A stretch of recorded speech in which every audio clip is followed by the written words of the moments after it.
welcome back to the channel where we're checking out NFT games and play to earn games. And today we are going to be looking at Splinterlands. There is a link down in the description below if you are new to Splinterlands. If you do want to pick it up, there is a link that will help support the channel. So always love the love and support for the channel. And today we are looking at the Chaos Legion.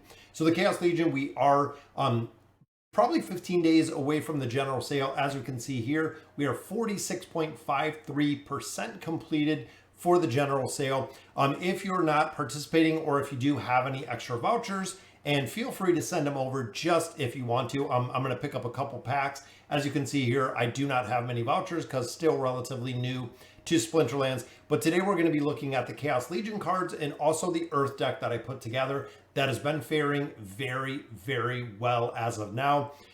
If you want to send over some vouchers, guys, FHG is the player name. There's only one. FHG, again, is the player name. So let's go ahead and we'll look at the battle, and then I'll show you some of the battles that I've done here with this deck. So looking at my cards, or we'll go to the market itself because some of them are the actual cards that I use. So looking at our Earth deck and looking first of all at the Summoner, I did go ahead and buy this one. Big reason for him, guys, is he has this ability right here, which is Thorns. Any monster that attacks one of my monsters with a melee attack does take 2 damage in return. So it is kind of a retaliation. I know with Chaos Legion, a lot of players have dropped him out or don't use him in higher levels because he is pretty easy to counter. But ultimately, I still use him, again, especially in the lower levels that I am right now. So the cards that I find really one of 2 tanks I've seen super high success with, which number one being right here, the Mycelic Infantry. I don't own the card, but it is from the starter deck, guys. Good shielding ability, good health ability, relatively high cost, a little bit higher, solid attack, but ultimately with the shield, reduces damage from melee and ranged attack, meaning that if we are fighting a melee or a ranged hero, they are very difficult to do damage to him. Now, I do couple him with another card, which is one of my absolute favorite, the Goblin Psychic, guys. This is a super powerful common card because not only does it have a heal, it has 3 health, cost again relatively high, but it does have 2 magical damage. So essentially my main tank is going to be out in front, which is my infantry guy. I'm going to have the psychic in the back, which is going to be healing the main tank, which again works very well because not only is he taking less damage from the melee attacks, less damage from the ranged attack, but he also is getting healed from the Goblin Psychic. In addition, he does have armor as well as health, so a very strong hero to have indeed, that I use a lot of times. A lot of people have used this slip spawn, and I see a lot using this knifer. Even though it has the same health, it doesn't have the armor. It does move quite a bit faster, but this naturally has the Thorns ability, which is the reason I use my Summoner versus using this one, just because I love the build of it. Now, the other one that I partner with this is this Goblin Thief, guys. I know the Goblin Thief is a little bit of an older card. It is absolutely monster when it comes to this sneak ability to attack the back row. It works super well. Looking at what the enemy is using, and it's very important to do this, is when you look at what the enemy is using, you can kind of see a trend of what they continue to use. So some of the other heroes, such as the Seedsmith, I do like for the scavenger ability. So his health will actually get pretty high pretty fast when I go into some of the battles. So let's look at some of the gameplay. And again, I've won the last 1, 2, 3, I think 3 or 4 with this team.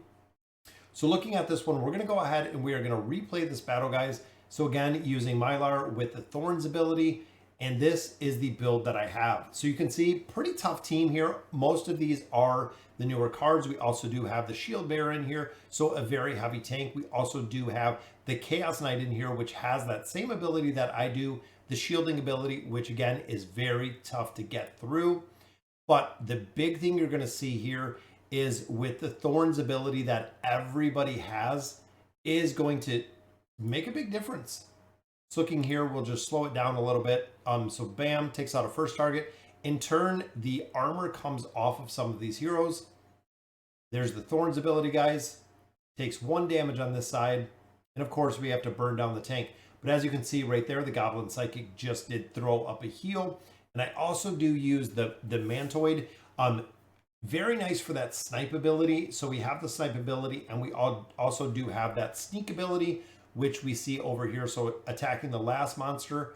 But as you can see here, the Thorns ability is just killing out those opportunity monsters and also killing out those monsters that are sneaking.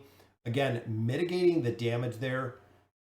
We only did 1 damage instead of 2, healed for 2, which allows us to work down these targets relatively quick while keeping our infantry up right in the middle.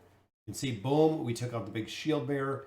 And even though we have this time mage here, very powerful card, guys. 1 damage there. Look, 1 damage again because of that shielding ability. 1 damage, almost dies there. Thorns ability, again, that retaliation ability, takes out the Chaos Knight just like that. Heals him for 3. So boom, already going to be back to the top of the pile because of the heal ability. And a very nice win there. I thought this one was going to be done. Anytime we get some of these even Stevens or some of the debuffs that you actually get from these cards, it becomes very hard to win. Again, being relatively new to the game, I feel like it's going to take a long time to learn this game kind of inside and out with all the replays in here. This is why I go back and look at them and see what I could have done further or done better. So here we go. So we have some extra speed. But looking at my team, guys, again, picking up this Furious Chicken makes a really big difference. And you'll see it in this battle because of that Thorns ability, guys. So if somebody comes and someone snipes him early, it works really well. And a mitigation, so 2 damage here, 2 damage here, was 1 and 1, of course, because of that shield ability that he possesses. My little Mantoid takes out a very early target. A little bit of damage back there. And of course, the heal comes right in. Again, very nice. Does a considerable amount of damage, which is the reason why I love this target. Boom, 1 damage there, 1 damage there. We know we're going to heal for 2 every time, meaning, boom, there we go. 0 damage because of the shield ability.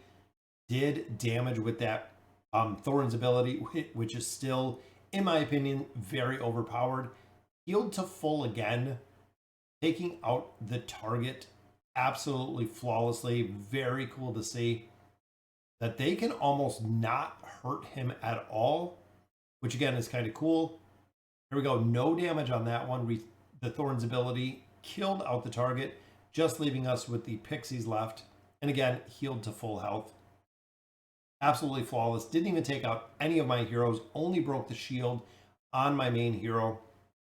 Now, one of the difficulties that I find in here is when we're looking at this next replay, the shielding ability can be kind of tough to get through because we do have a couple of heavy hitters in here. But ultimately, we have to shut down some of these targets like the Ice Pixie. This is actually a very strong combination that we see, the Demon Shark and the Deep Lurker, because he does a significant amount of damage. And also they have the shielding and they have the speed ability. But if you notice on my side is I put in the Regal Periton, a lot of health in here. So if they are getting sniped, it's going to take a lot of health to get this down. But boom, take 1 damage right there. Take 2 damage back. That is right, guys. The shielding ability threw 2 damage back. So even getting through here, boom, hit the chicken. Chicken, though they died, they did that 2 damage of Thorns right back to them. An opportunity missed. I hate when my heroes missed. And again, Thorns ability, taking out the armor on that target. Going to be very hard to get through because we have the heals, guys. The heals in this game make a really big difference. 1 damage there. Thorns, again, working down this armor. Guy's got a lot of armor, but 1 damage, 2 damage. And of course, them taking out some of my sneak or some of my opportunity. But again, retaliating with that 2 damage right back. Again, another 2 damage, taking out the target with that Thorns ability, which makes it super impressive, guys. Back to full health. So we are all the way back to full health again. Meaning that if this speedy guy comes and attacks, he's going to get that retaliation. There we go, guys. First spot cannot do the opportune ability, so he'll actually be attacking my guy. Boom, 2 damage with the Thorns ability again, taking out 2 more damage, healed for 2. And just like that, guys, we're going to burn the rest of these heroes right down, or rest of these monsters on down. And there we go. Range target in the first slot cannot attack, meaning that it is just going to be a slow kill to another victory. And just like that, guys, the reason I love this tank. Now, there is a variation of this that I've also used quite a bit. Again, looking at what my opponent is using. The other one that I've used a significant amount is, instead of putting in my infantry guy, so instead of dropping in the one guy we just seen, this Mycelic infantry, which he's only 28 cents, guys, relatively cheap, is the one that I have placed in there instead is, of course, one of my absolute favorite cards. As soon as I can find it here, right here, the Unicorn Mustang. So we do have the Unicorn Mustang. It is a gold card we actually picked up. Big reason for this is right there, reduces damage from magical attacks. So now, instead of having that shield ability, if you see a player that's running a water team, you can actually drop in your Unicorn in there. It'll go ahead and play essentially the same role that we see with our infantry guy, because it will do the void damage. And if you look up here, they get magic reflect later, and then of course piercing later. All of my cards, I think almost every single card I have, is still at level 1, guys. But again, we're relatively new to the game. I'm really enjoying it. It is a lot of fun. I'm getting my 7 chests every single week, which is cool to see. And that's a team, again, I've been running multiple times depending on the lineup that I'm fighting. Also joined a guild, Red Alliance. If you guys checked last time, we've actually been building it up a little bit, which is awesome to see. Actually just got a couple level 2 buildings, which again is very cool to see that we're building them up. Get a little bonus DEC. And I actually took my Dark Energy Crystals, swapped them over for my SPS Shards to try to, I'm at 54 SPS Shards, trying to again pick up some of those vouchers in here, so I can pick up some packs. We need 1 voucher to start burning some of our 301,000 credits that we picked up, to go ahead and pick up some Chaos Legion packs before we have to wait the 15 days. So guys, let me know in the comments what you guys think. Splinterlands Chaos Legion, it is very fun to play. It is $10 to get the spell book. Once you're into the game, again, it is very cool, completely free to play after that, which for a lot of players it is. But again, let me know in the comments what you guys think. Use the link down below, and as always, thank you guys for watching.